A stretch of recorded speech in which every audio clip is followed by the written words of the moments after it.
Scope, a podcast of two guys in their 20s giving the perspective on the games that we love, headlines of pop culture, and the meaning behind it all. I'm your host, Wendy Burns, and my counterpart, Savon Morris. How's it going, man? It's going pretty good, man. Let's get into some things. Some good topics today. Yeah, absolutely. And obviously, we're in the second half of the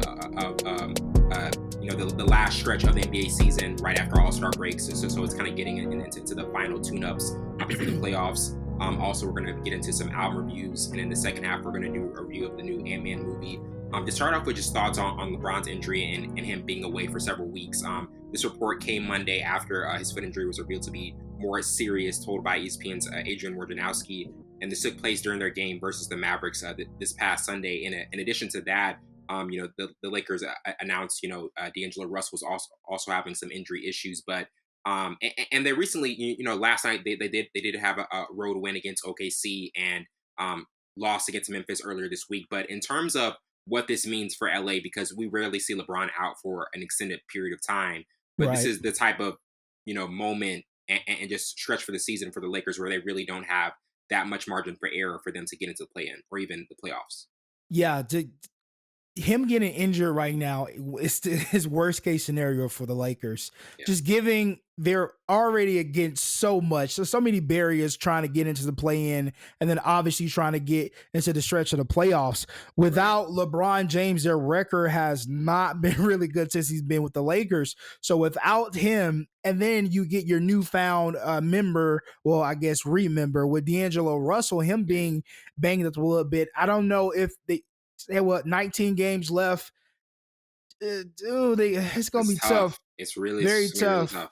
If D'Angelo Russell doesn't come back, then I don't think they'll be able to go into the play-in. Just looking at, he has to be 3 weeks out to get a reevaluation. LeBron James is going to miss about 10 games, and those 10 games, they're playing some really good basketball teams. Mm-hmm. So to be able to say they're going to be okay without LeBron and able to get into play-in, it's a stretch. Just giving the rotational guys, the pieces that are still missing with the addition with D'Angelo Russell, I just don't think they're going to be able to get into that play-in unless LeBron James takes some rejuvenation or rehabilitation juice or something in the next week or so for him to get back before that 3-week evaluation. But man, it's going to be tough road ahead. So they better get used to it because LeBron is leaving in the next year or so, because obviously Bronny is coming to the league. So get ready. And this is also one of those things where like even the caliber that LeBron is at, and in terms of everything that he can do, even this season being one of his best statistically, like when you're at the age he's at, like injuries are going to come, like even when he's like sustained so much in the past. Like, do you feel as though it's one of those things where like we're so, it's so foreign to us to hear him being injured that we have to realize he is getting up there in age, and this comes with the territory of being in the league for so long? Well, not the past 5 years. I think before then, LeBron James has kept his body in such a great condition, and that's a testament to how much money, I think it's $1 million a year he puts in his body. So just being able to do that. But the past 5 years, one season he was technically out for the entire season. I think it was 2021, 22 or whatever, right after the bubble against the Hawks. Yeah, I remember that. Yeah, and then he's been banged up ever since then. So it's not like, it's a surprise. We know he's been in the league for X amount of years. So it's just how can they withstand without him? And I think the record is like crazy, like 36 and something without LeBron James. And I forgot the numbers, but the numbers are staggering. So they're not successful when he's not on the court. Right. And they're not being successful when he's on the court. Just throw that out there. But no, I'm not surprised though. I mean, we understand that he's in a later of his career, but the past 5 years has been kind of like, oh man, it's been rocky. The age is getting there. Yeah. Yeah, absolutely. And now getting into Damian Lillard, 71 points versus the Rockets this past Sunday, and just also thoughts on him, being, one of the most underrated stars in the league. Against the Rockets, he set a franchising career high with 71 points and 13 three-pointers in a 131-114 win. He also became the 8th different player to score 70 points in NBA history. And this is, we've seen obviously a scoring boost this year. Yeah. We've seen multiple players have like career highs. Even Donovan Mitchell got close to 70. Joel Embiid had 60 at one point. We're seeing so much scoring happen at a high clip for a lot of individual players. Like in terms of Damian Lillard and what he does, because we all know like he's one of the most loyal players in the league. He stayed with Portland. That's the team he always wants to be with. What are your thoughts on this performance and just what he always does with Portland, even if they can't be that title contender? I mean, amazing performance first and foremost, but you know that the one of the most underrated players. I think everybody knows the significant value that Damian Lillard has, but it's more so for me. Identify him as another statistical guy, right? Statistical basketball player who puts up these big numbers, but not anything in the postseason. He hasn't been to the NBA Finals yet. It can be a testament to the people they put around him. I mean, they had CJ McCollum, a lot of rotational guys before, you know, they trade him away to the Pelicans. But it's just like, yeah, I'm numb to this high scoring Dame time 3-point shooting. We know he's not underrated. We know how good he is. It's just like him not being able to get to the postseason and be really, really good in the postseason. It's kind of overshadowing the 71 points. That's cool. You know, that's amazing. You're going to be another statistical guy who can't win a championship. And I think we give him a pass because he is loyal. And I think a lot of players were loyal to their teams and got fed up because they weren't making the right moves and then the front office to get those championships. Statistics and stats and all of those are good. But at the end of the day, this is a basketball. This is a team sport. We want to win a championship. Yeah. So I'm kind of, you know, a little over it. I want to say over it. I'm hesitant to say he's one of the most underrated players when we know how good he really is. But the whole organization with Trailblazers, I think, overshadows him becoming just another statistical guy. Can he get to the postseason, or will he leave so he can get a championship? And I think once he gets that championship, or even gets to the NBA Finals, then still, I want to call him one of the most underrated. I mean, we know how good freaking Damian Lillard is, man. Yeah, the guy's a monster, man. But with 71 points, and what I mean by underrated is like compared to the guys who get talked about more, because like we know at the end of the day, injured. Yeah, exactly. Because it's that's another thing. The injury, you know, the setbacks at certain points, because like other guys are going to get talked about more when they're when they're playing in May and June. That's just natural for that to happen, and especially with this franchise. But in terms of like the mentality, because like he said the thing about Russell Westbrook, he said Russell Westbrook moved 4 times. Look where he's at. I sometimes it was an interesting comment, because it's just like well, what about KD? KD's moved around. It's just you're picking certain players that have moved around, but it's just like for Westbrook, it's never been a good fit like wherever he's been. Because the type of player he is, man, the slasher player and the guy that needs the ball in his hands. And, you know, I think now I think he's at that mentality of where I'm a rotational guy. I'm a supporting cast guy. So when he went to the Rockets, when he was, you know, even when PG was still with the Oklahoma, OKC. Yeah. I think it was more so of him still not understanding his decline as a player. So I think it was a mentality thing for Russell Westbrook, but for KD, I think that he just went his opportunity was better because it was free agency. So he got to choose where he wanted to go in most space. Russell has been traded a plethora of times, so he never had a choice of where he wanted to go. I think if he would have chose a place to go, I think it would have been a better situation for him. But since he was traded to those multiple teams, I think it was a situation where it's out of his control, and then he just has to adapt to wherever he goes. Even with the Wizards, I thought that was a terrible place for him to go. But yeah, I don't think that was the worst place he could have went. I think Rockets could have worked out a little better, but the Wizards situation was by far the worst place he could have ended up. But yeah, I think it's different. It's different but KD, his situation was a lot better because he got to choose where to go. Even when he left the Warriors, he chose to go to Brooklyn. Yeah, he was a little bit in a better situation. Yeah, definitely. And now getting into the Knicks' current success and some of the biggest reason for it. They're currently 5th in the East and had a major win over Boston this past Monday night. They've also been 6-0 since acquiring Josh Hart. Yes. And looking at this team, like it definitely seems like after the trade deadline, because there's always like a couple of teams that after that deadline they look a lot better. They Better, look yes. different. They seem more rejuvenated and just having better team chemistry. To you, like what are your thoughts on the success that they've been having, and some of the reasons for it? You look at their roster, it looks like a bunch of supporting cast players, right? You got Jalen Brunson, who had a phenomenal year. Then he goes to the New York Knicks. You still got Mitchell Robinson coming off a great last season, but has been banged up this year. But he's not the guy who's going to give you 20, 25 points. He's the actual Pensacola native. Yeah. And then you go get Josh Hart, who's another sort of kind of supporting cast guy. Right. But then Thibodeau is not a guy who's not unfamiliar with bringing people together to play team basketball and kind of fine tuning them during the season. Now, I'm going to say they never finish. We put that out there.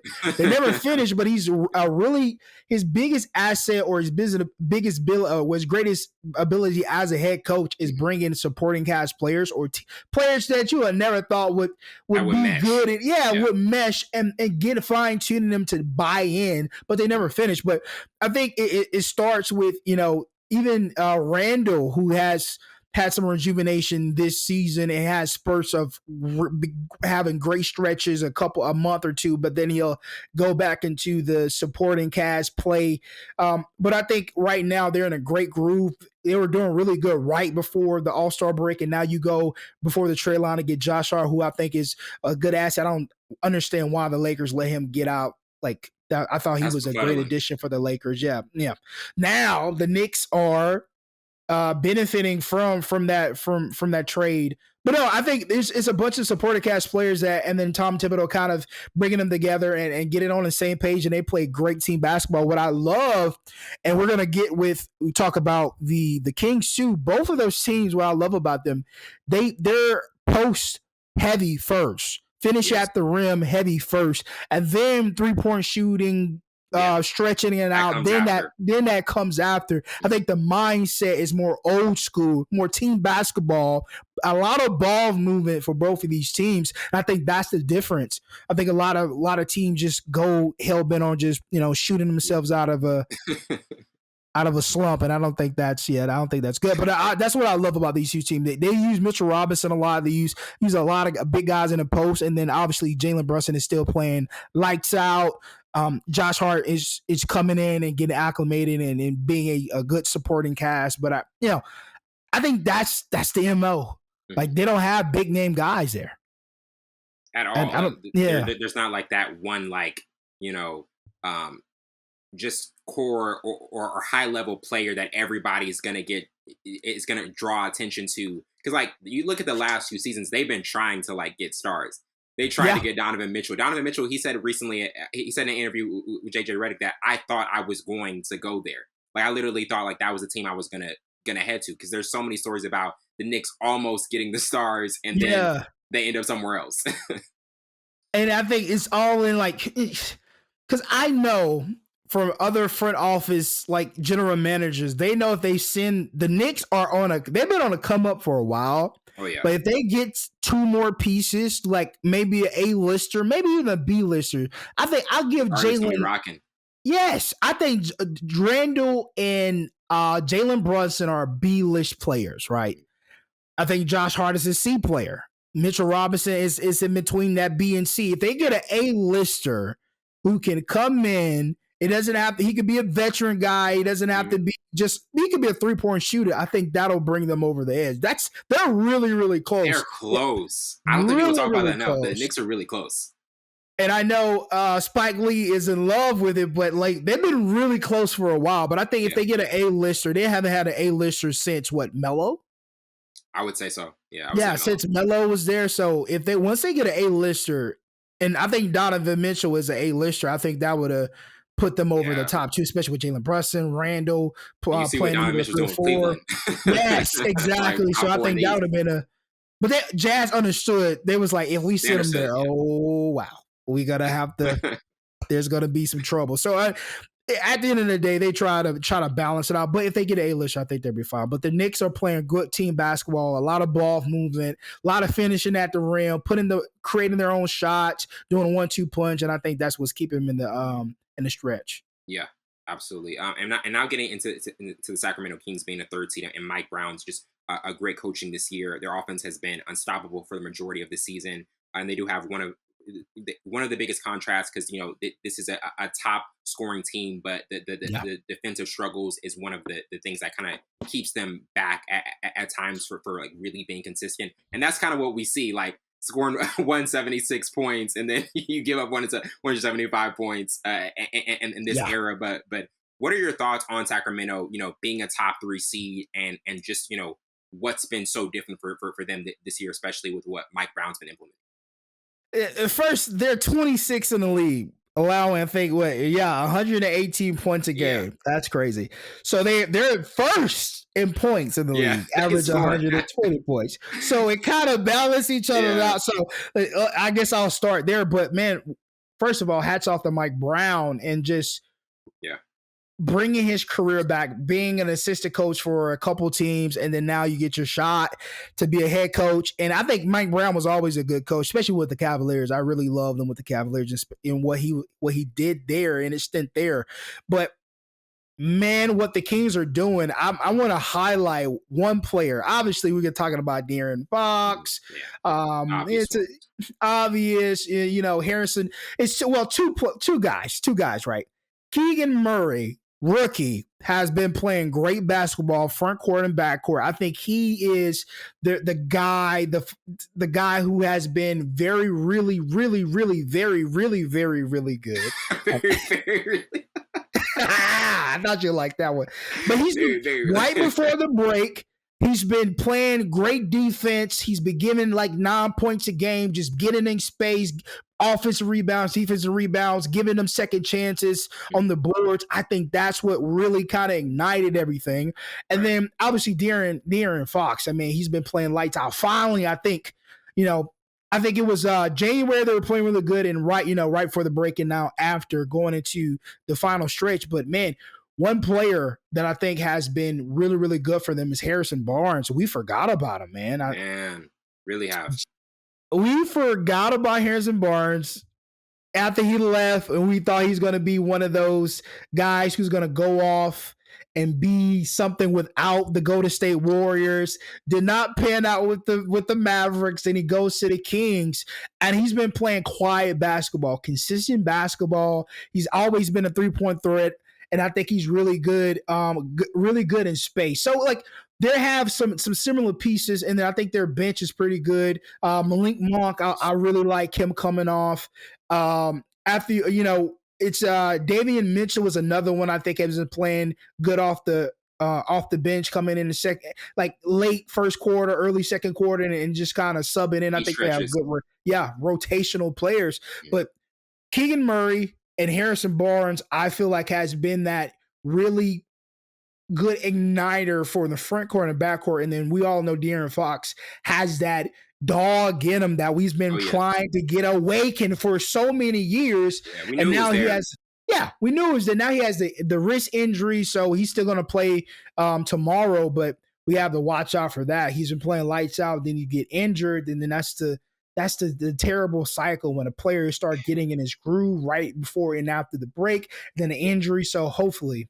It's almost like that similar thing that happens with John Morant, where he's so fast as a player and like always in go mode that you worry about how he's gonna, because he almost had a significant injury in the game against the Lakers where he had a major dunk, then came down super hard, but he has like such an aggressive game and plays super fast. Like we saw with Derrick Rose, like when you have these guys who are like super athletic guards and go super fast, but sometimes don't have the restraint in terms of just like when they can reel their game in. Like, what are your thoughts on just ways players like that can improve just the nature of being careful? Because injuries happen at any point, but sometimes your level of play and just how hard you go. Because these guys rarely take possessions off and are just constantly in go mode. I think that's kind of hard to do when that's your style of play. Like Russell Westbrook is another one. They're a slash type players, guys that love finishing at the rim with energy, with passion. Yeah. It's like poetry in motion when you can create it and do the 1-2 game. It's kind of hard to stop that. That's their MO. So, and I think it's who you are. And then once you try to not be that type of player, then it's a mental game. Then you're then you're like second guessing your shot, second guessing ball. Like it's a risk factor. And I think they come to terms with me. This is my play, and I possibly may get hurt from it. But I don't want them as a player to kind of try to change who they are. And then it's a mental, I've seen a lot of, you look at Markelle Fultz, he's one of the big, his shot and them not believing in him. And then it's a mental game. I can't shoot anymore, blah, blah. Now they got to give him his flowers eventually because he's playing really good basketball with the Magics. But I think you don't want it to become a mental game. And then it takes away from how good of a player you really are. Yeah. Definitely, and before we move on, even with what we're seeing with the Warriors, they've been on a 5-game win streak. Clay has had some really impressive scoring performances, and they're still waiting for Steph to get back. Like, what are your thoughts on what the Warriors are doing currently? And just like, this is obviously a team that we know can turn it on at any point, but the one domino is obviously Steph, and how can Steph stay healthy? Because like this team can compete with anybody. But it almost feels as though it's been one of those seasons where they're trying to, defend their title, but it's just when, a year clouded with injuries and kind of inconsistency at times, especially when they're playing on the road. Yeah, and I think they've never been this bad playing on the road, and I think that's one of the red flags. Road Warriors. Yeah, they're a great road team, but with that, to still be number 5 in the West right now, I think they're in a really great spot. That's a win. Because if they can coast and stay in the number 5 spot and Steph comes back fully healthy, Clay's fully healthy, they're going to give a run for their money to any team they face. Oh, yeah. So for them to be terrible on the road, for them to have multiple injuries and still be number 5, man, that's amazing. That is crazy. Yeah. So I think they're in a good space, a good spot. So if they can creep up to number 4, 5, I think they just gotta stay in that 4 or 5 range, honestly. Yeah, and they'll be fine. Yeah, they'll be fine. Even if they slip to number 6, because the Clippers are number 6 right now. Even if they slip that, because I think the Phoenix Sun is going to make a run in the coming weeks with KD being back. Yeah. And I think he's back healthy now. He looked really good. They look really good. Chris Paul and Devin Booker. Chris Paul was on a facilitating terror. That's all he's gonna have to do now is facilitate. That's all. That's all. I don't have to do anything else. Slow, manage it, and then it was one play where he came down, and I guess Devin was like slow playing down the court, and he was just like slow playing and dribbling, and then he just tossed in Devin Booker. Boom. This is gonna be some beautiful basketball. Yes, it is. Yeah, they're going to go on a stretch. So I think Phoenix will move up to number 3. I think Sacramento will hit a snag here shortly because I think they're running out of juice. Because if that's a terrible sign for De'Aaron Fox to have a stretch like that, and then they have a wrist injury, which I think is going to plague them tomorrow. But we'll see. We'll see what happens. But I think Phoenix will move up. Golden State will either go 4 or 5. And are you still high on the Nuggets? Yeah, I'm still high on the Nuggets. I think I'm more so changing my mind about the Dallas Mavericks. Them being at number 7, they're in a good spot too. Because if I think Phoenix goes up, Sacramento, I think they're finally starting to click a little bit. Because it's gonna take some time. He never played with a guy like that. New system, new players, and it's gonna be different. But I think Dallas is going to slip up there and get in that top 6 shortly. Yeah, Phoenix goes up. Go to State. Yeah, absolutely. And now getting into our first album review with Style Piece, Calm Wolf, Facilla Wolf. In his latest and 15 album, this 13-track offering boasts production from some frequent collaborators, and there are also 4 tracks from legendary producer Vinny Idol. Styles also gives raw bars about street life and his kind of veteran status. But this is especially with a rapper who's been in the game so long. His 15th album What were your thoughts on this? And also, when an artist is still putting out music at the point of his career he's at, where he's been doing this for so long, and is still trying to collaborate with different producers and artists. That versus is really keeping them relevant. The versus Dipset. Yeah. And not saying it as a bad thing, because this is hip hop, man. Oh yeah. Styles P, Jadakiss, all those guys, I would just say the Locks and all those. I have to say them old school, but those guys can still rap. But that style of rap is not as popular. So that versus really kind of kept them in that zone where, I could release another album because people are, searching for who the Locks, who's members of the Locks. So I think there was a new generation that was just searching like, who are these guys? Right. So a lot of younger generation searching about Nas and listen to Nas and going to his concerts and stuff. Yeah. So I think now people are hearing the foundation of hip hop. And now they're starting to get enticed by it and starting liking it. So now I think the verses really kind of gave them a angle to be able to draw, especially Styles P, because Styles P still fire, Jadakiss is still fire, those guys. But but I think that's what gave him that room to like drop another album. Yeah, and that's an interesting point, because like these verses, like we even from the Teddy Riley one to Babyface.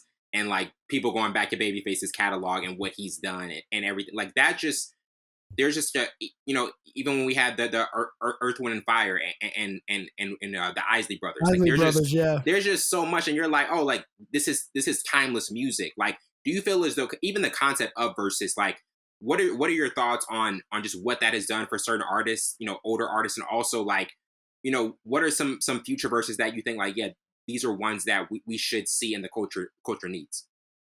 Yeah, I mean, with that, because you, as a younger generation, I would say, because we know of these people because we kind of grew up in that fine-tuned years of like, okay, we got this side of music, this side, we know about this, our parents are this or that. So for the younger generation, for them to get an opportunity to hear that music, because our generation, whose father and mother in that generation really aren't listening to that music anymore or around their kids, and their generation has their own sound of music, so they're obviously going to be more attached to that. But to give them the opportunity to listen to Earth, Wind and Fire and Ozzy Brothers, who had their R&B just whole music thing on a chokehold. Yeah, and you look at producers, and then the Neo and I think it was Neo and not Neo and T-Pain. It was Neo and somebody else was going at it. Then you have T-Pain and Lil Jon. No, was it?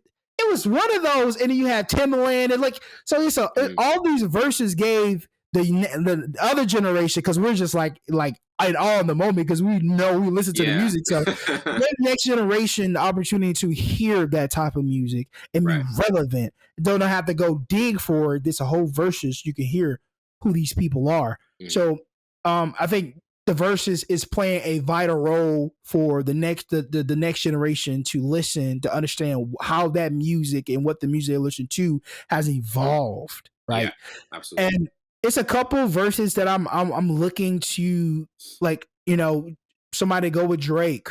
I think Drake and Lil Wayne would be a good one. Mentor versus Mentee. Yeah. I would say who would go against Busta Rhymes. That's kind of difficult.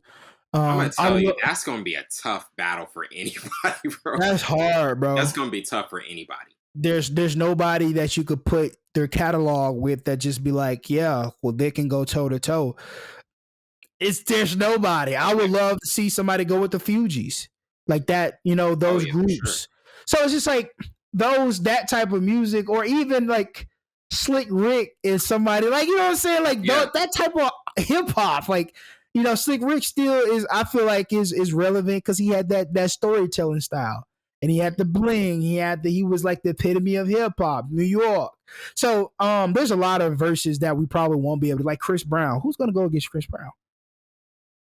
They said Usher. I mean, like Usher got a catalog, but Chris Brown got a extensive catalog. Chris Brown been in the game since he was like 16. Yeah, I mean that's the thing with Chris Brown. Like that's really the thing with him. It's just like.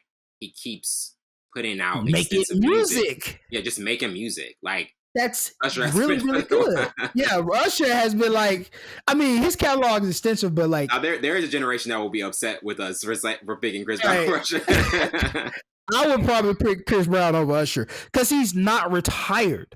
Like, obviously, Usher can make music, but he's not making There's music. songs from Breezy he can put on there. Like, Just off. This is crazy. His features alone will kill somebody. oh yeah, absolutely. Not even his personal catalog. His like features. Like, hey, that's a mean, different flex. That's a whole different flex, man. Yeah. But yeah, so yeah. Give the next generation opportunities to hear the evolution of different styles of music. Yeah, definitely. And now get into our next review with the Alchemist's latest album, the Alchemist Sandwich. This compilation includes 2 new tracks in addition to the producer's Lunch Meat and Bread EPs from 2018.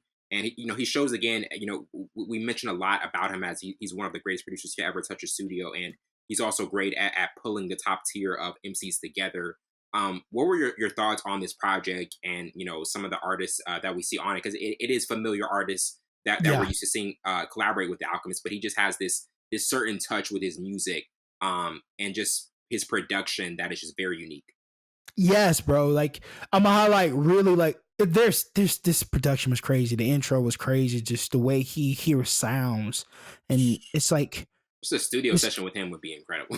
Incredible, bro. I know it will be like a mind-boggling experience, but it will be like an outer body experience as well. So you just look at the way it's like when a saxophone. It was a video I was watching. A saxophone player like sound like he was playing the wrong notes, and then he was just and they were like, "Ooh, like that's." It sounds like it's the wrong note, but it sounds so like pleasing. Right. Like you would never put these sounds together to make a beat. It's like he's in the same realm as Jay Dilla. I've listened to Jay Dilla sample some of the most craziest things to create this. I'm like, how do you hear this?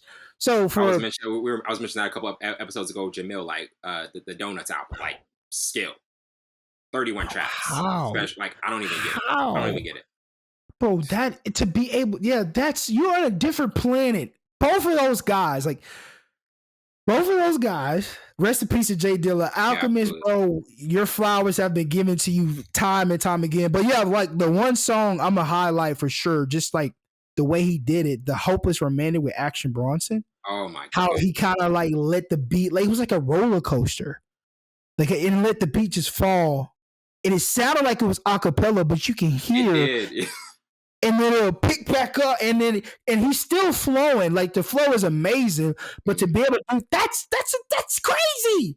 Yeah. It's not acapella. He didn't drop the beat. He did not drop the beat. It was like, yeah, bro. I was like, bro, I wish I was that. I wish I could do that. Like, bro, that's insane. I wish you could give me a beat. Music, you're like, I wish I had that. Yes, because you have to be in a realm that's not here to make stuff like that, bro. Have that ear for music, an ear for like, and it makes me wonder, like, did he do that after Action laid his latest tracks, and he went back and kind of like, okay, I feel like this can be like, because I know he's a perfectionist. No, I know, bro. I know he's a perfectionist.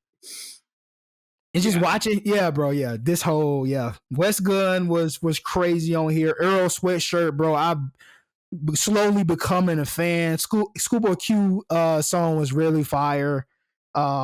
Massacre with Styles P and Buddy Butcher. I was like, oh my gosh. Benny was tough. Styles P was just like, it's just given. This Styles. I was just tough, man. It was 10 songs, bro. Concise, beats, fire. It's like just what we wanted. We always just wanted 10, 11 bro.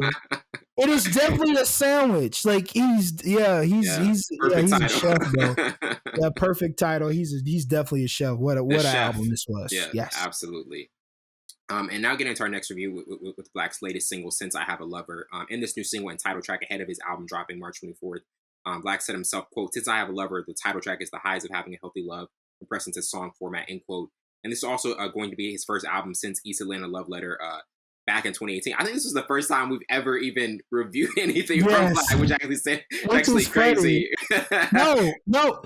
No, we did not. We did not. I was just looking at that. I was like, we have never reviewed anything from it, which is completely insane. But what were your thoughts on this single and just the preparation for his next upcoming album dropping March 24th? I mean, this track was different from his normal style. Like for him, because he'll feature on like a song like this, like he's done some reggae stuff or just like some dance hall type music, but this was like a different feel, and it kind of like it was like, okay, I'm gonna give it a check, and then I started liking it the middle and the tail end. I thought it was dope. It got saved for sure. It's in the library. Yeah, I thought it was different, so it's making me excited. He's kind of like being versatile more in his style of music, and I'm very excited. This, first and foremost, we have to say this, Wellington, this was a single song. Yes, that was the first. When I pressed play, I was like, I know this is a single song. I got this one right.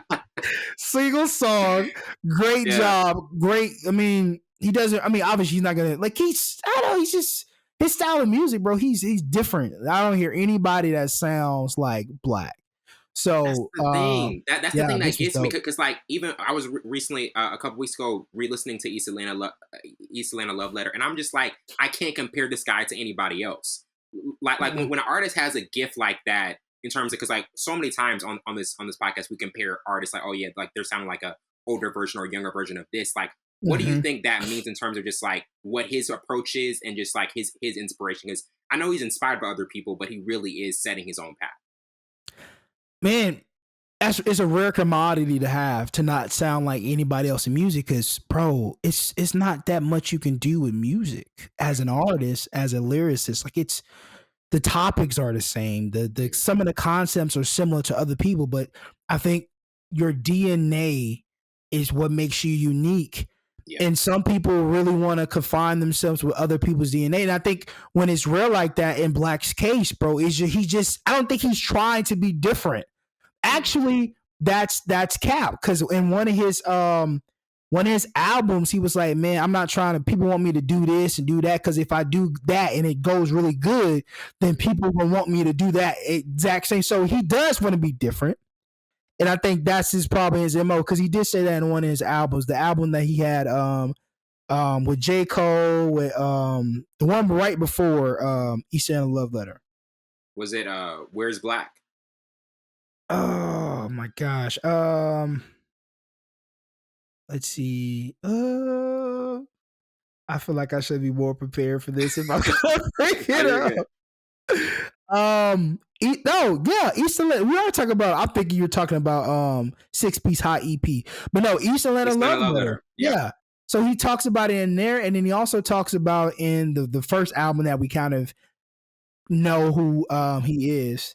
So but yeah, man, to him to be to see, hey, this I don't want to be like another. Yeah, no, for sure. Thank you, because I was about to ramble a little more. No, this. I just like when this dropping it at the top of the month, and then like I'm doing it later. This gives us a few weeks to get used to the song and just what the overall album is going to be. I think this is definitely, because we've mentioned we've had some, even last week, the Don Toliver album. Still listening to that project. There, fire. Just a fire project. But I definitely think this one later can also be a really good one. Yeah. I'm a fan. I can say I'm a fan of Don Toliver now. Sure, I am a fan. That Charlie Wilson song, man. Oh, bro, I'm still mad at Charlie, bro. Stop talking to third person. Charlie, get out of here. Shut up. Talk about it, bro. But no, that's fire. Yeah, definitely excited for what Black is going to do and what he's going to show in his new album. Absolutely. And now get into our last review with the Mobb Deep's, the infamous throwback review. And in this album, it's just an undeniable old school classic. Prodigy and Havoc both pull their own weight, as Prodigy comes with amazing storytelling, smooth flows, and elite lyricism.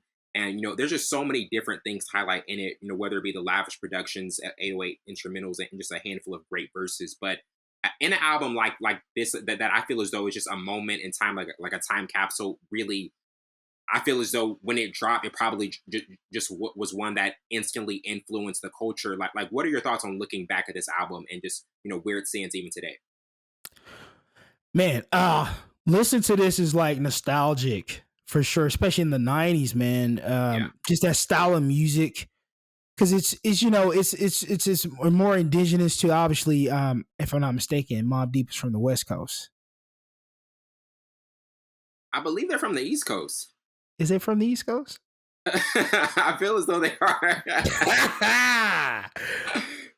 Let me do some research while you keep going. I thought they were from like the West Coast, but they might be from Brooklyn and New York or whatever. But anywho, their album is very nostalgic. Sometimes we don't do our homework listeners. So we just say things sometimes. From New York City. From New York City. They're from New York. Okay, Yeah. Mobb Deep. That makes no sense, but okay. I love how we're just breaking down. Where are these guys from? Forget the album. Where are you guys from? Right. Where are you from? I thought you were from LA or somewhere, but no. Nah, obviously, this is true hip hop. I mean, nostalgic in its own sense, indigenous to East Coast now, but that reaches across to different realms of hip hop in different states and cities or whatever. So I think, man, this album, bro, the way they storytell, the way that is, yeah, bro, they don't miss. It's to be able to tell a story and it still be engaging and have the bars right behind it. Right. Like, I mean, sometimes they don't even worry about the bars. It's straight lyricism. And I think that's what the hip hop was, the foundation of hip hop. Obviously you have your, in and outs, bar here, bar there, but lyricism was the foundation of hip hop. They had both. But obviously, I think they can still rap to this day. They're very special that reach and involve with this day and age in hip hop as well. But nah, this was fire, especially that Ghostface Killer track. Man, Ghostface was different too. Even that, like, it's just like, it just feels like it's one of those albums where, like, cause I mean, we're in the 50-year anniversary of hip hop, and looking back at every special album that we've had, this is one where it's just because, like, even the fact of a duo, like when you can coalesce so well, and you can go back and forth, and to me, like, one doesn't overshadow the other. Like, before we go to break, like what are your thoughts on just when a duo doesn't overshadow the other one, and it's just like they're just in sync, like they're just like really kind of going in step and equally distributing like all of the lyrics and what they're trying to convey. We talked about this, I believe, last week. With duos. Obviously, that relationship. Obviously, they know each other. They've been around each other. They know it's real, genuine connection. Yeah. On top of them just being both talented, because in some groups or whatever, somebody's better than the other one. Somebody raps a little better or does stuff different. Like even a Wu-Tang, to this day, I think Method Man was better than all of them. That's just me. I thought Method Man was the best. And then it was ODB. Because he was shimmy, y'all, shimmy, like it was different. Yeah. Like all of them brought a different element to Wu-Tang and rap and conscious rap. But when Method Man came on, like it was just smooth. And then ODB was aggressive, and he had the like it was like a different type of tone that you never heard of in hip hop. So that's, I mean, a lot of people gonna say Ghostface and Riz. Even a lot of people think RZA was the best one, even though I thought he was just like that look. He might have started it, but he like Otis. Otis never really sung lead. I mean, he never did that. He was just there. He was just the foundation. He started it all. But not saying RZA can't rap, but he just wasn't the best out of all 68 of them. He was top 60. He was top 60 for sure. He made the cut. He made the cut for top 60. Well, we're going to take a quick break. We'll be right back with our review of Ant-Man and the Wasp Quantumania review.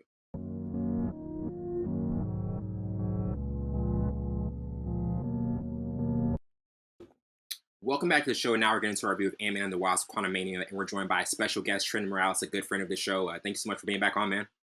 What's happening, y'all? It's always good to to be back on with you guys at Full Scope, and especially since it seemed like every time we jump on talking about Marvel, it's going to be a slanderous conversation. Definitely. And to start with the overview, this film is the follow-up to Ant-Man and Ant-Man and the Wasp. It was directed by Peyton Reed and written by Jeff Loveness, starring Paul Rudd, Evangeline Lilly, Jonathan Majors, and Kathryn Newton. And in the film, Lang and Van Dyne are transported to the quantum realm along with their family and face King the Conqueror. Had a budget of $200 million and brought in $376.5 million to the box office. To you, Trent, to start off, like, what were your initial thoughts on, how this film starts off Phase 5 of the MCU, with different elements in it, and just kind of also making people recognize how special of a character King is? Yeah, man. So I think, well, first of all, that line you just read is just, I mean, despite the issues that this Ant-Man movie has, I mean, it's brought in some cash. I mean, it made money, and this is kind of the thing, right? It's like these things are going to continue to make money because people are always going to see them, right? But what I feel like is happening is that, and we've done this enough times now between the three of us talking about Marvel films over the last year and a half. I mean, I just feel like we're just in this lull where like storytelling is just not really good in these films. It's not really deep, anything like that. But going into this film, I remember texting you, Wellington. I said I have the expectation that Jonathan Majors is going to own this movie, and sure enough, as soon as he got on screen, he owned this movie. I mean, I would put him up there with I put him there against any villain that Marvel's had over the last 20 years. He's right up there as far as presentation, as far as the stakes and all that stuff.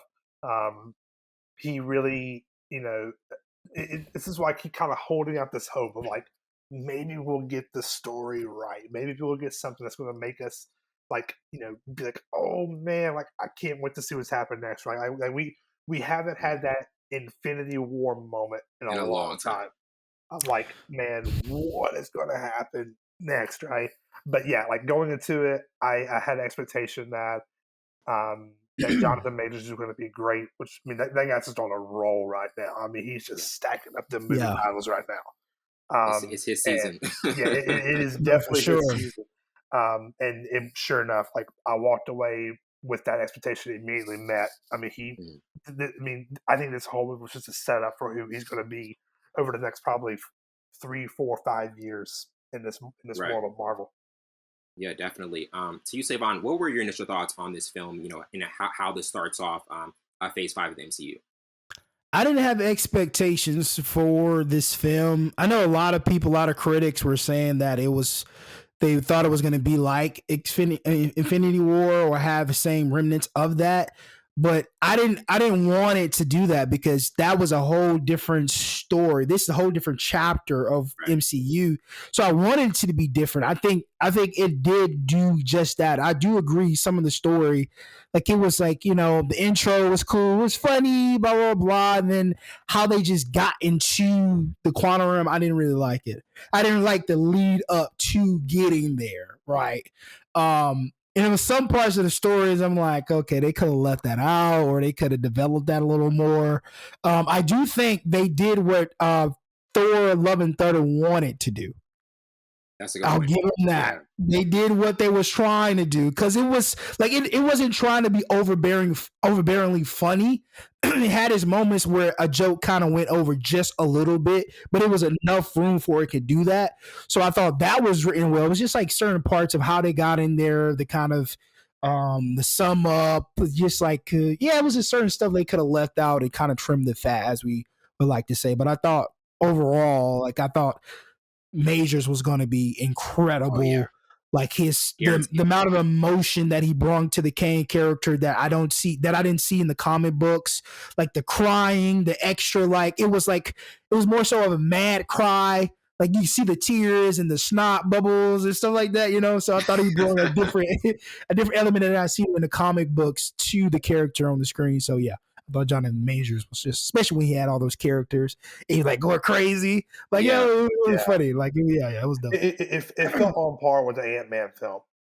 It just, this is what you get with Ant-Man on the screen. I mean, I think I heard somebody say this, a YouTube reviewer say this, but Ant-Man, maybe looking back, I don't know why they gave him a lead film. He's not a lead Avenger. You know, I think people are relying on Paul Rudd to like kind of carry the film, and because Paul Rudd's good. I mean, whatever he does is pretty good, right? But but the character itself just doesn't feel as interesting as like something like a Captain America or an Iron Man or anything like that, right?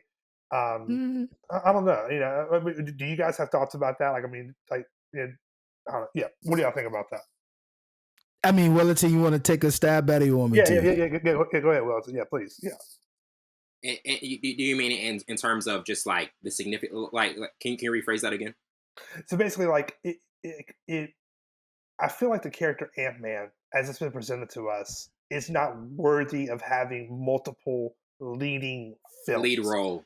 Like it's Yeah. like he doesn't feel like a lead Avenger. He doesn't feel like something that we need to keep exploring over and over again. Now I know that the quantum realm and what's going on here with the story kind of ties into that, Yeah.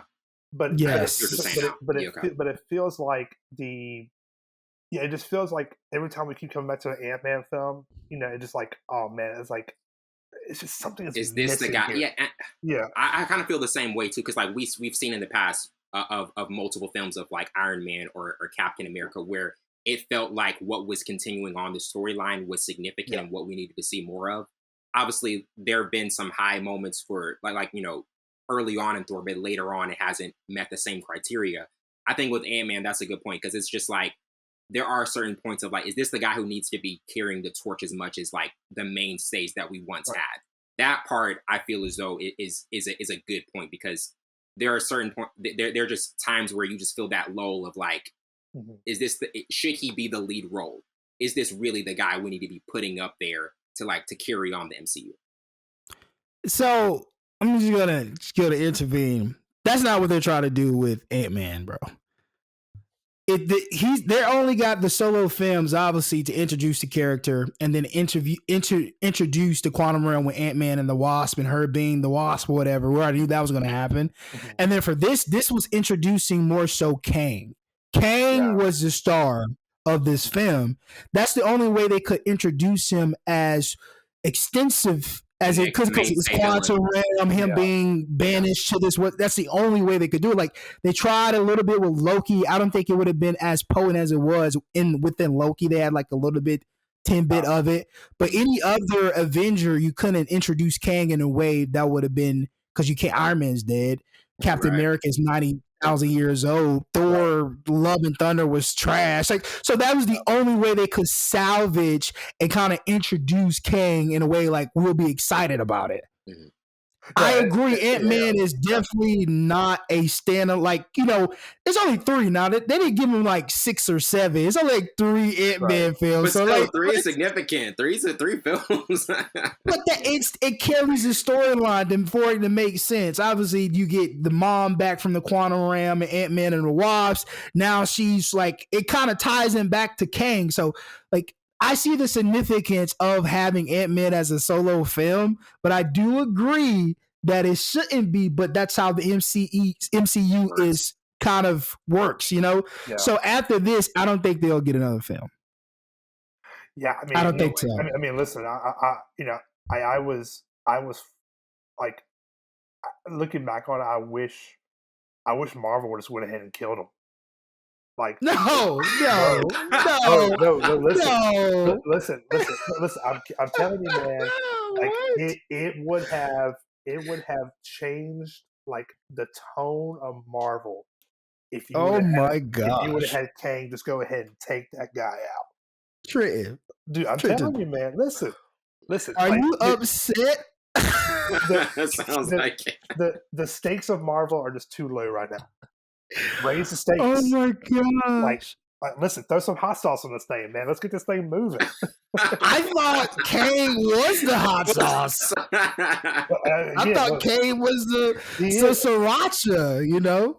But it just, like I said, it just feels like at that moment, it's like you could have really like brought people in if you would have been like, yeah, like we're gonna make you fear this guy from the jump. I mean, I think the 3 of us kind of, or you know, kind of, if you have any kind of like basic comic book knowledge, you know, okay, this guy's a bad dude, right? But that last fight scene, I was like, do it, right? Like make us go ahead and feel the wrath of who you are right now.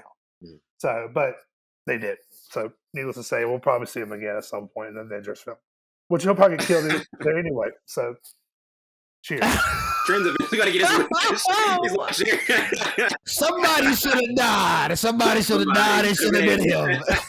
He should have got saved. I'm sorry, guys.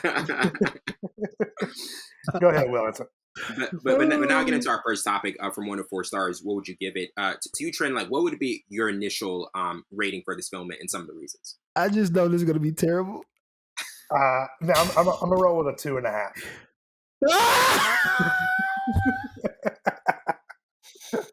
Yo, first time Savon's ever pushed the mic away. Push the mic away, boy. A 2.5? Come on, bro. Listen, man. Like again, I mean, okay, all right. I just knew it. All right, let me step off my little podium right here. The movie itself was a fun time. Like I said, it was what you would expect from an Ant-Man film. Right. Paul Rudd is Paul Rudd. The cast itself was fine. And there was a moment watching it, I was like, it just feels like, you know, like what they were saying, the lines, the dialogue, it kind of felt real dry and real basic. I was like, man, there's got to be something more to this, right? And then, like I said, once Kang finally made it onto screen, I was like, okay, that was the depth. We're making movement now. This movie is getting better because the stakes have been raised with this, right? So, I mean, truly, I mean, I think it really kind of helped bring the direction and bring this thing kind of full circle, which is what I think, you know, to what you said earlier, Savon, like, this is what Thor Love and Thunder didn't have. Like, there were no stakes in Thor Love and Thunder. It was just a sad superhero the entire time, right? What did you rate them? I can't remember what you rate Love and Thunder. It was lower than this. Was it a 2.5? It actually was like a 1. It was a 1. Okay. We all dunked on that movie. Gotta go back to the files. Yeah, no, definitely. Yeah, Love and Thunder was so terrible. So, okay, that makes sense. Okay. Because it is a step up above. So, okay, never mind. Let me reverse that. Yeah. That's actually a good rating. That's actually a good rating. 2.5. Yeah. Alternate time. I like that one. Yeah. I like that. Nolan reference. You know how to add a Nolan reference. Yeah, I like that. That was dope. I think 2.5 is good. I mean, like I said, you know, Kang is great. Even like the, you know, I think we're gonna get some more tie-in with Loki coming up soon, especially with the post-credit scene. I was like, okay, all right. It looks like we got some things moving forward, which is what I've been longing for from Marvel for a long time. So, all right, go ahead. Yeah. Definitely. I was going with 3 because I feel like the stakes, like you said, were definitely raised in this one, and also managed to deliver some human emotions, and just what we saw Kang deliver, and just elevating the material and putting this in a realm altogether, which is very fascinating. But to you, Savon, what would be your initial rating for this one? I have to give it 3 stars. I like the introduction they did with Kang. Obviously, we got a lot of like fluff in the beginning. I still don't like the way it was introduced into how they got into the quantum realm. And I do think it had a level of comedy that was really refreshing when it comes to writing jokes that land. I think their jokes really landed really well. And I think it tied into the character development as well, especially what's his Matt Dor or Mordok or something, which is Devin. Yeah. Matt, thank you. Which is Devin. I thought was really good comedy, but I think for the most part it was all about Kang. I love how they introduced him, the severity of that character. I think we got like literally 20%. I think it was like when we talked about Doctor Strange and Scarlet Witch, we got a glimpse of what the character really was, and I think that opens up movie ideas to bring that more out. I'm glad they didn't give us the full throttle of Kang just yet. They gave us a glimpse of what the character was, because technically in comic books, Kang the Conqueror is out of all his variants or whatever they call him, he's the strongest Obviously, that's why they banned them into that type of carnal room. But now we get to see all the other characters that were there, like the three-head monster, the guys who were over everybody. Who did you call? I called everyone. Like at first, I was like, "Why is he talking like this?" Okay, whatever. But he called everyone. So now I'm excited about how strong these variants are. If that Kang the Conqueror was really strong and he brought that type of, because he was like, bro, the way he was did, slaying some folks, man. yeah, it was. Yeah, bro. And then when he jumped down, I was like, finally we get to see. He was like, boom, boom, boom, killing everybody. He didn't care. And then the fight scene right before that, bro. You didn't want him killing everybody? Come on, Savon. No, I'm glad he was killing. No. That's different. No. That's different. They don't matter. They don't matter. But to kill Ant-Man, because he's going to tie into another film. He's not going to have a standalone film, but I think he's going to have a cameo in another film that's coming up. But I don't think they'll get another standalone film. I agree. This was it. After 3, that's it. You introduce Kang get his standalone, then you get into that one. That's not your, you know what I mean? So yeah. But now 3 stars. And then I thought it was shot very, very you well. That a lot. Yeah. I thought it was shot very, I would say well. Visually, it didn't look as like, I mean, outside of MODOK, I mean, there were times I like, when he first put this thing up, I was like, oh man, that's pretty bad. But the character itself is very ugly in the comics as well. So I get that, right? So it's a way of kind of like playing into like, oh, this character is meant to look this way. It's meant to look very distorted and terrible, right? Yes. But like as far as like, the visual effects, it looked good. Like it didn't. Yeah, CGI was pretty good. It didn't look terrible at all. Mm-hmm. Absolutely. Yeah. And now getting into favorite character. I mean, like we mentioned it's just all it has to be Kang because he's right, exactly at this point. I mean he sets his imprint on the entire movie, and he's just such a decisive and important villain who has so much influence throughout. But to you, Trenton, like even in totality of what Kang, of just your overall thoughts on what he did in this film, what would it be, and just the major standouts for you? It's just the way that he commands the situation, right? I mean, you saw it in Loki, how he was holding Loki and the variant, Lady Loki. It's like he had them in the palm of his hand. It's like you either have to go my way or else it's going to break apart, right? And then with this movie, like. There was a slight moment where it's like, is Scott Lang going to trust him in doing this, right? And like, I will give you this time back if you help me do this, right? And I think we're gonna see more of that, like of that just like persuasive nature of who Kang is and the way that he tries to sway people. I mean, it's kind of the same thing you saw with Thanos a little bit, right? Where he like come to my side, like listen, I am trying to help redeem humanity, right? Like, so if I do this, then things will get better on this end as well, right? Now, obviously, we know the end game of all, no pun intended, the end game is not that great, right? But not at all. But like, I think with Kang, it could probably be even more devastating because he's not just like a purple guy from outer space. I mean, he looks like us, right? He looks like a human. So he could just like come in and he could just like wax poetically, and then all of a sudden devastation occurs. So I think, with Kang, with Jonathan Majors going forward, I think what we're going to see is just more of that commanding of the situation, and also just really the flexing of the power, especially, like I say, if, we see the stadium full of thousands of variants of Kang. It's like, okay, there's no telling what kind of powers he's assembled in this one area, right? And different variants of who he is. So yeah, it could be really fascinating, and I'm excited to see the future of this character going forward.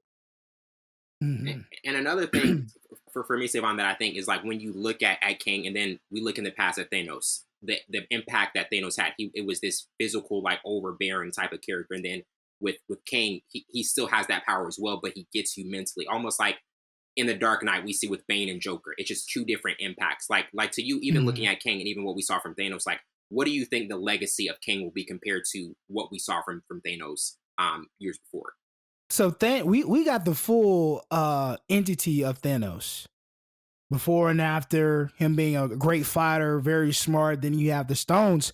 We didn't see the severity of Kang the Conqueror. If you remember, he only, when she did the blow the thing up or whatever, I forgot what it's called, he got enough powers back to still be strong. That wasn't his full strength, which is crazy. Right. He only got a percentage of that because he was still there. Now, if he would escape, then we would have saw the full ongoing entity of who came the car. So we didn't even get we only got a percentage. He was killing. Yeah. Even the ants. Like, so just like that, just the room of just God, bro. Like, what if he would have got out? So now I'm with Trent. Like, maybe he should have killed it, man. Trent was right. Because I want to see, now we probably have to see it through the variants, but I wanted to see the Kang the Conqueror, why he was really banished. Because I think obviously he's the strongest out of all of them, but man, we only saw a percentage of who he really was. Right. Which is crazy. And then obviously Thanos and Kang are two different Borscoms, because obviously you give Kang the Infinity Stones, it's over. Because I mean, obviously Thanos could fight, he was a great warrior, but if Kang would have had the Infinity Stones, it would have been it would have been no contest. It is. So much of like what Kang seems to kind of do is try to break apart the reality, right? He wants to break apart the reality of what's going on around you. Whereas like Thanos wants to wipe out the reality you live in, right? So like so for Kang, it's all about like altering, and like Thanos is like, no, I'm just going to just conquer. Like, or not necessarily conquer, but just totally wipe out. And, that's all I want to do. Right. That's it. So one is, I think you nailed it down. So like one's just way more methodical, and one's just way more like brute force, right? Yes. And so, but it also too, like I think we're going to see Kang with brute force as well, and yes, no telling what we're going to see with that. I'm excited because if we're different in alternate realities, like, are we going to get like this, like the evil Doctor Strange pop up once again, wrecking crap all over the place, right? I mean, we're going to get different variants of these superheroes that have like gone rogue and turned bad. Like, I mean, there's no telling what we're going to see when we get into this, right? Yeah, absolutely. That's a good point. And now getting to our next topic, most memorable scenes. I had Hank's advance in army, also traveling to the quantum realm, of a brief history of Kang, Cassie Lang versus Moda, first encounters of the quantum kind, also Scott in the probability storm, and then finally the final battle. So you, Trent, what were some of your memorable scenes in this one, and maybe the parts that stood out the most? Yeah, I mean, I think about that. The probability scene was actually, it was a really, like, I remember as I was watching, I was like, this is actually a really well thought out scene. Because I mean, I've seen it, for those who don't know, like, I have a history of pest control, right? So I've had to work and kill and spray bugs for many, many years, right? Before I'm in my current role I'm in. And like, literally, like, I've seen how ants can kind of like work and do the things they do. So that, so I've kind of seen how they like stack each other up, like how we saw in the movie, right? So to see that kind of play itself out, it just kind of showed like somebody knew what they were doing when they wrote that scene, right? So seeing him kind of assemble the power of what he has at his disposal was just really cool, right? And I think the that final fight scene between Kang and Ant-Man was pretty brutal. Like, I mean, that was dope. Just the sheer ferocity of who Kang was on full display. Yeah, that was a pretty great like one-on-one fight scene in that movie. Definitely. To you, Savon, what were some of the memorable scenes that kind of stood out to you the most? When they obviously you guys picked all the good ones and leave me the scraps, but it's okay. One of the ones I really like was, and it was funny.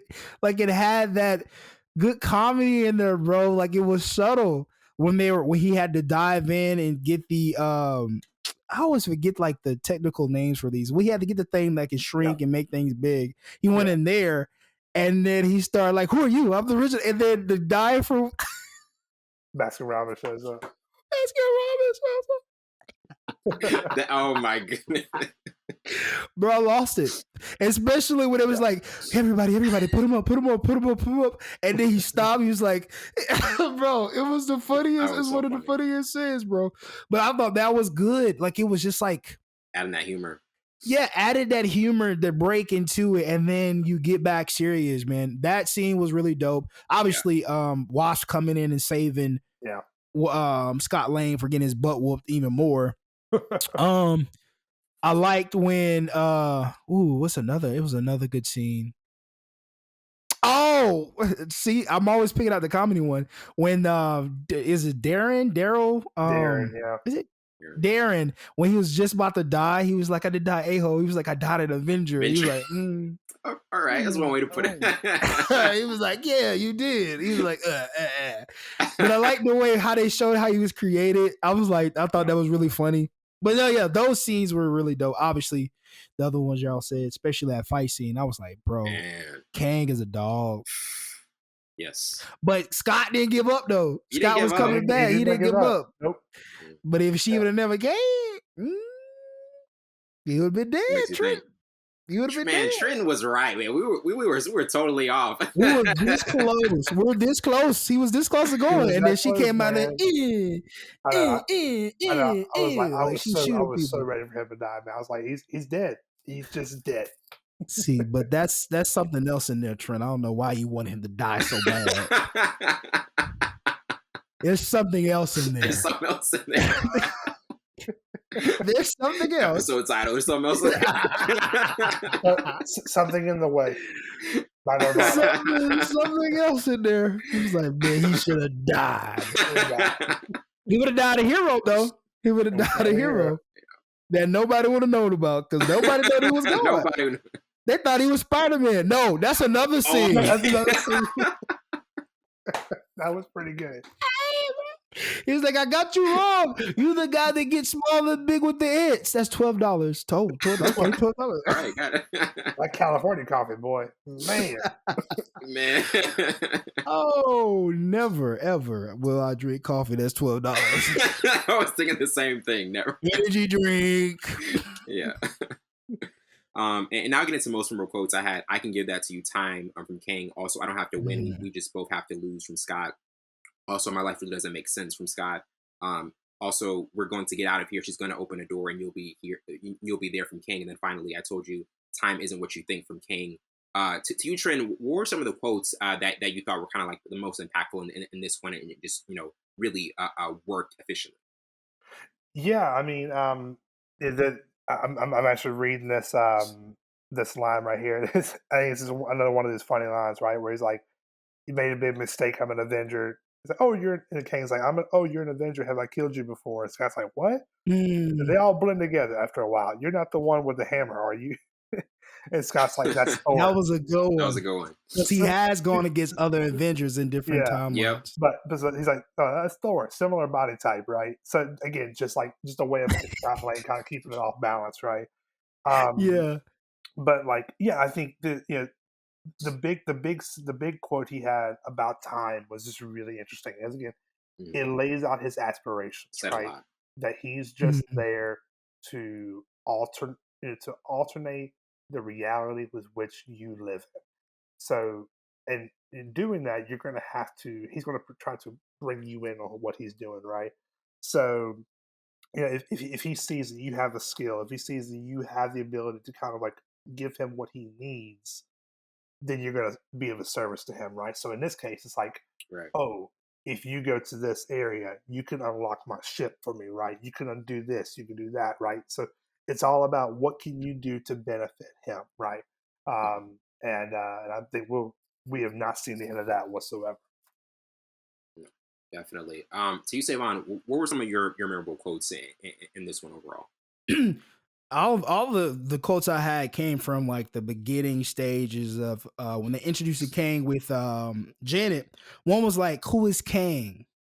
Who I have to be." And it had so many underlining things because him going to in the comics, him going to different timelines, he became multiple people. He went by several names. So him saying who I have to be, that's the strongest one. He got, I think, forgot when he started, he went back to the 20, he's supposed to go back to the 21st century, then he jumped ahead, and that's when he actually conquered the world, and he became Kang the Conqueror. So who I have to be. So it's just like, that's who, yeah. So I thought that was really dope line, that it kind of like gave a little nuggets to the comic books, or like, you know, Barrett comes to the comic books. And obviously the other one was like, when Jenna was like, you'll be wiping out entire timelines, murdering trillions of people. And he really just said, I wish that mattered, Janet. Man. Like, that's how I knew, like, Buddy's off the record scale. Yeah. Buddy's crazy. Buddy don't care. Buddy's about that life. So, and that was like the good foreshadowing of who he really was as a character. And then to see glimpses of that when him just jumping down and going crazy. Mm-hmm. But I thought those were very good quotes. Definitely. And now getting to kind of like, what did you like the most about the storyline? You know, to me, just how it steers, you know, a larger narrative on track, and kind of, you know, keeps characters who are already beloved, kind of utilize them better for the next phase of the MCU. I thought it was an interesting move. To you, Trent, what particular element of this storyline did you kind of like the most? Yes, if there's one thing that I feel like I've kind of said multiple times when we've done these reviews around the last phase of Marvel. Actually, probably the last like 2 or 3 years of Marvel. I think so much of what we've gotten so far has just been like laying groundwork, right? And I feel like we weren't getting kind of like any forward movement on story. So to actually kind of finally see a movie that kind of pushes the story forward was just great, right? I'm like, oh, like we're getting somewhere now. Like we've spent time laying this groundwork. You know, if you don't know what's going on with the alternate realities, that's on you. You need to go watch watch a bunch of TV shows and movies. But basically, like the groundwork has finally been laid, and we can finally move forward with something like Wellington. What was it? This past fall when they were announcing all the things coming out over the next few years. It's like, okay, this is you're getting the excitement kind of back up, right? Excitement's coming back, but. Right, but because I mean, let's just be honest, guys, and I think what I feel about Ant-Man, kind of like to open myself up about my feelings about what I said earlier, right? I think I'm just kind of like, I think because of how Endgame brought that story to a close, and it felt so satisfying. It's like this era of movies was just, I mean, did it have its little hiccups? For sure. There's no doubt about that, right? But it was just so, like, it was so rewarding to see how that story got finished. And I just feel like right now, it's kind of like, man, it just feels like a fatigue. Until I left the theater that day where I was like, okay, I don't feel tired of another kind of like middle of the range movie. I feel like we got something to kind of push us forward.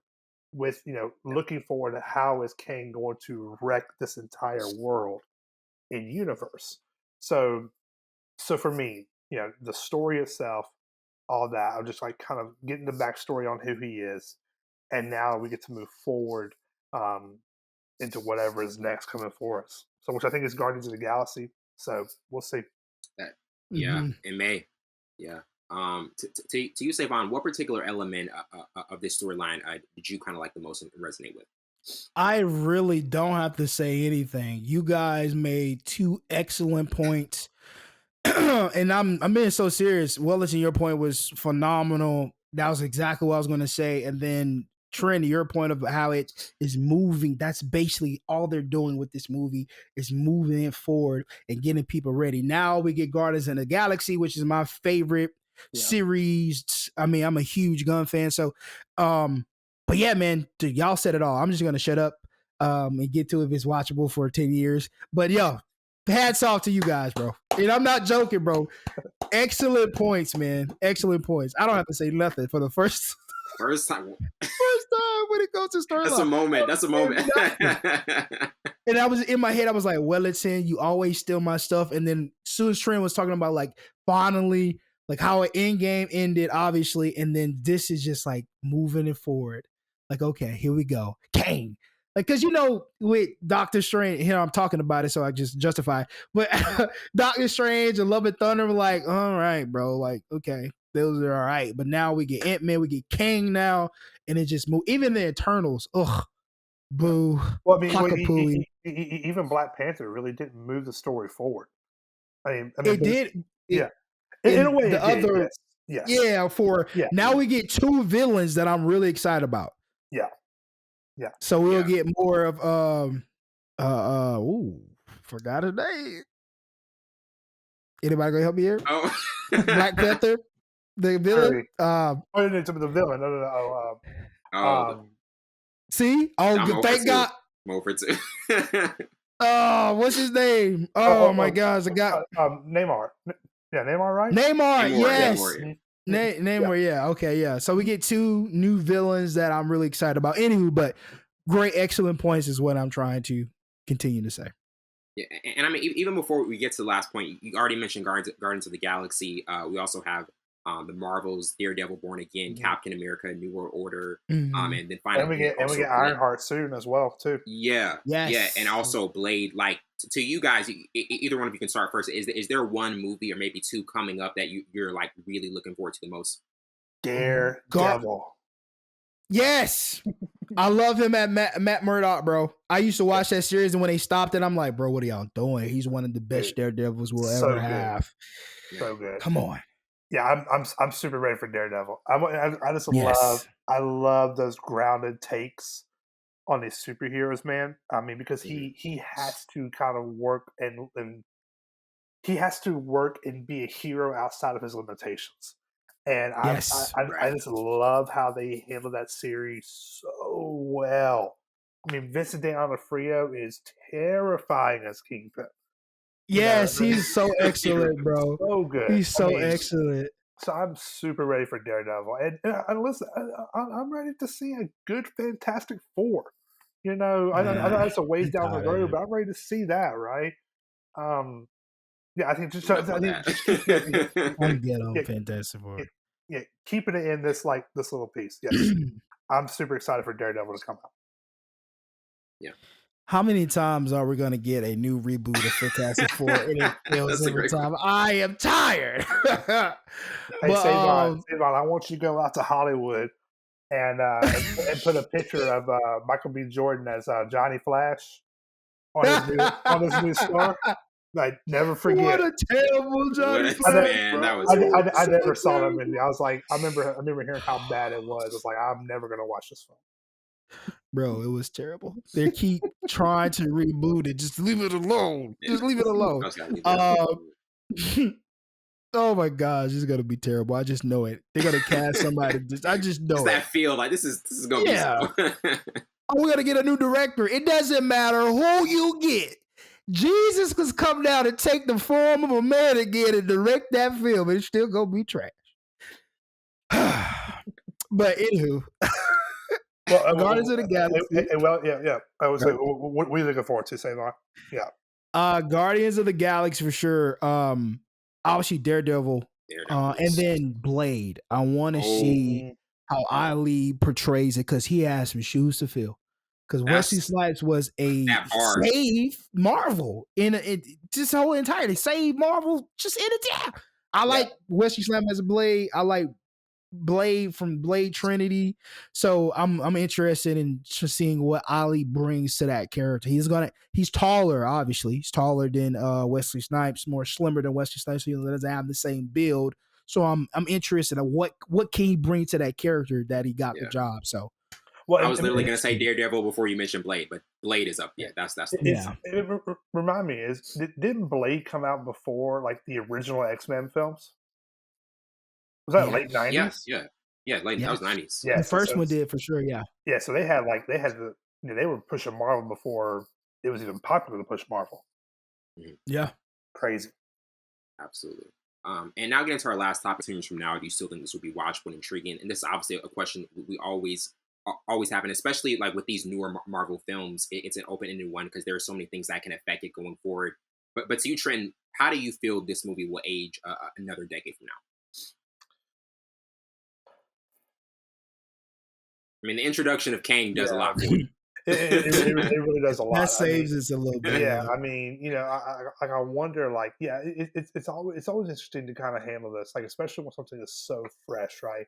When we don't even have like the end pieces like in in hand, like if we were reviewing something like Interstellar, right? Obviously, we are almost 10 years removed from that, and we still watch Interstellar today, right?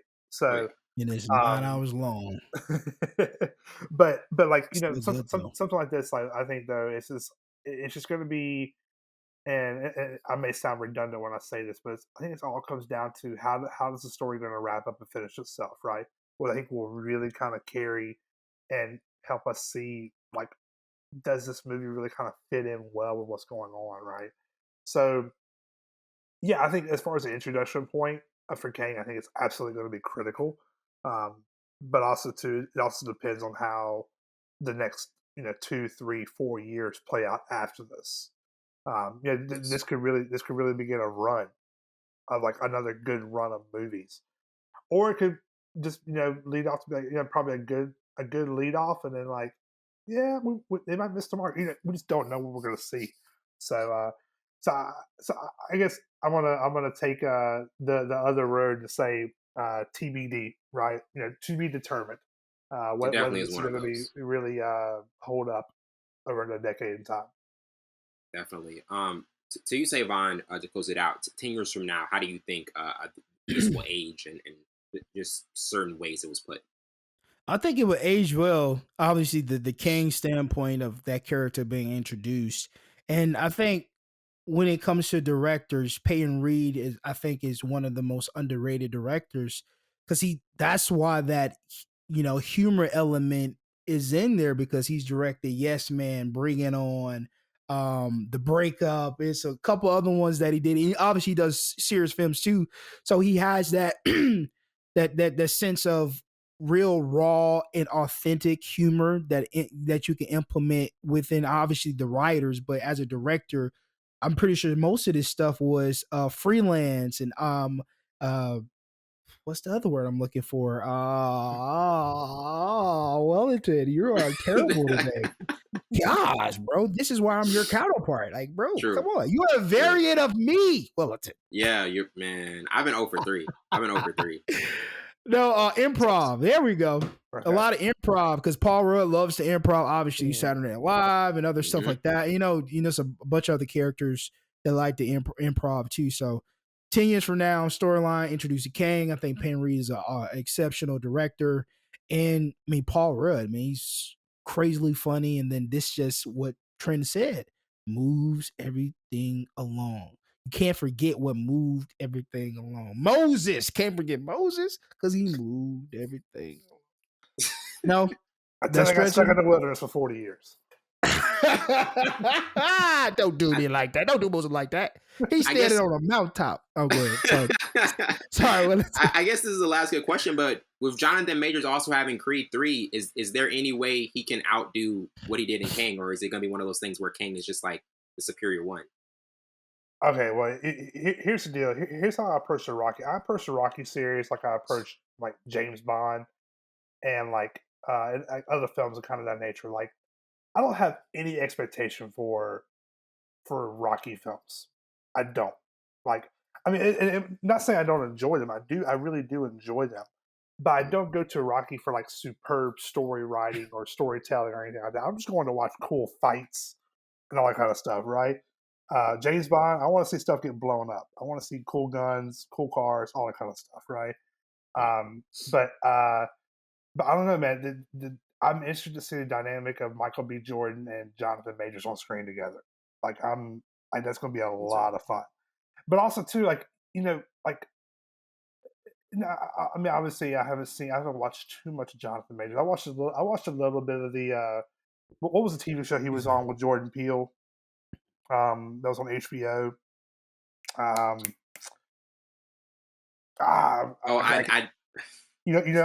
Lovecraft Country. Yeah. I got one for 4. I didn't finish the series, but I mean, I came away like, oh, he's a pretty great actor, right? And he kind of has the same presence that Michael B. Jordan has really developed over the years of like being that lead guy on screen. So it's gonna be interesting how the dynamic works with those guys, right? But I mean, it is a tall task to overthrow Kang right now at this moment. So what do you think, Savon? We will see. I think it will be close because just looking at the previews and the amount of emotion like he brings to characters, I think that's what, like, even with Harder to Fall, it was a lot of emotion. Yeah, I need to see that one. Yeah, Kang, how like it was the subtle cry, like it was just like the amount of emotion he brings to characters, and I think this will be no different. But like I do say, like Trent says, it's going to be hard for him to top that performance, but I think he can do it because I think he's topped every performance he's been in so far. I think Kang is like out of obviously the top tier, but I think he could do some because he has a bunch of other movies coming out too. I will say Rotten Tomatoes love Creed 3 more because they already gave it a 91%, and they gave it really? Wow. They gave it a high, like that's a high rating because the first Creed got 95%. Jonathan Michael B. Jordan was director debut, man. Yeah, man, how about that? I'm excited for it. Definitely. Well, Trenton, thank you so much for being on, and it's just always a pleasure chopping up with you. Absolutely, guys. I look forward to doing this every time, and hopefully we'll do it again soon. Definitely. Well, that wraps it up for tonight. I'm your host, Winter Burns, and my counterpart, Savon Morris. This has been Full Scope. See you later.